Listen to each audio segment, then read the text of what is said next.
Salut, c'est Léo, ça dit quoi? Et c'est parti. C'est un record européen pour la Grèce.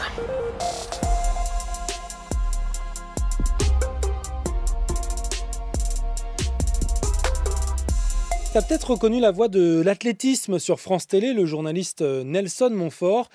Mais là, c'est pas vraiment une course qu'il commente, ou plutôt la triste course du réchauffement climatique. Où que vous soyez dans le monde, j'espère que vous réalisez à quel point c'est énorme. Une vidéo que tu vas peut-être voir ces prochains jours. Le WWF profite des Jeux Olympiques pour appeler à ne pas battre les records de température, de pluie diluvienne ou d'ouragan. Que se passe-t-il avec le Mozambique, mon Dieu? Un appel à changer les choses après une année 2023 la plus chaude de l'histoire au niveau mondial. Et d'autres records qui arrivent, quel constat!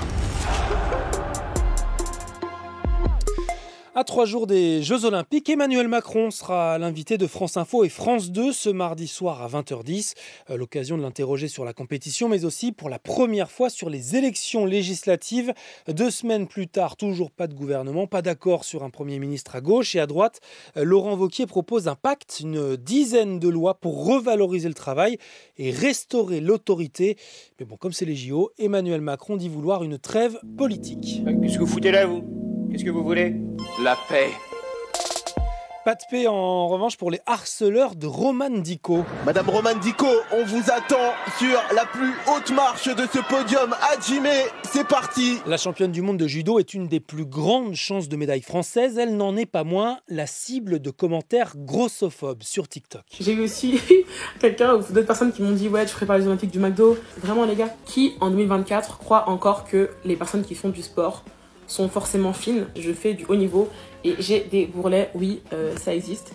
Et ça va pas empêcher de gagner les championnats du monde, ça va pas empêcher d'être médaille olympique à Tokyo. Donc mûrissez, ce n'est plus marrant ce genre de blague. Attaquer le physique des gens, ce n'est plus drôle. Et donc forcément, Romane Dico a hâte de répondre sur les tatamis à partir du 2 août à l'Arena du Champ de Mars au pied de la Tour Eiffel. En attendant, elle va peut-être croiser la légende du rap. Va s'allumer un gigacone vendredi à Saint-Denis. Qu'est-ce qu'il fait celui-là? Il fume un merle? Non, je te parle de la flamme olympique. Snoop Dogg, qui commentera les JO pour la chaîne américaine NBC, va la porter vendredi avant la cérémonie d'ouverture en soirée. Et on ne sait d'ailleurs toujours pas qui sera le dernier porteur, celui qui allumera la vasque olympique dans le jardin des Tuileries. Alors qu'est-ce qu'on attend? Pour l'instant, c'est le secret le mieux gardé de Paris 2024.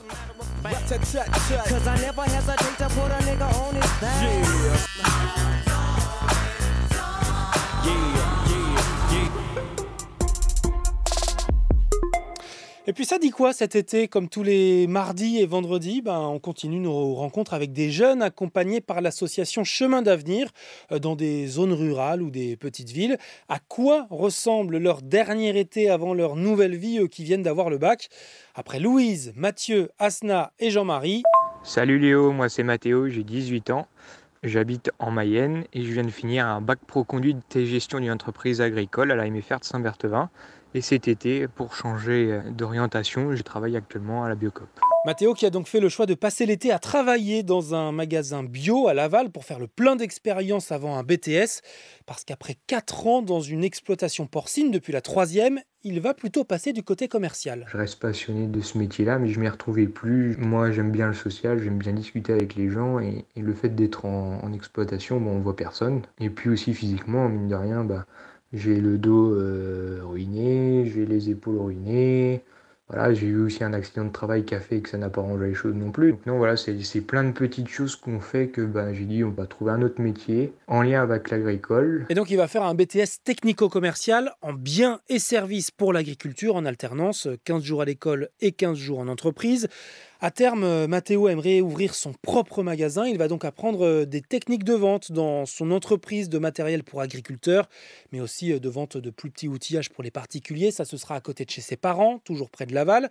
Mais l'école, elle, sera à plus d'1 heure de route à la Ferté-Massé dans l'Orne. Et donc en septembre, ce sera direction l'internat. C'est sûr, l'internat, ça va me changer. Ça me tracasse pas plus que ça. Ça va être une découverte. C'est sûr que ça va changer aussi un peu de sa tranquillité que quand on est chez soi, mais bon voilà, on va s'adapter et puis voilà, ça m'inquiète pas du tout. Ah non, faut pas, franchement, moi, mes années internat, c'était les meilleures. De toute façon, on prendra de tes nouvelles en août dans Ça dit quoi cet été, tous les mardis et vendredis dans ton podcast. Just don't care, c'est pas moi qui le dis, hein. Un bon conseil à prendre de la légende Snoop Doggy Dogg. Snoop Doggy Dogg. Alors qu'est-ce qu'on attend? C'était Léo de France Info. Allez, ciao. Nasty dog, doggy dog.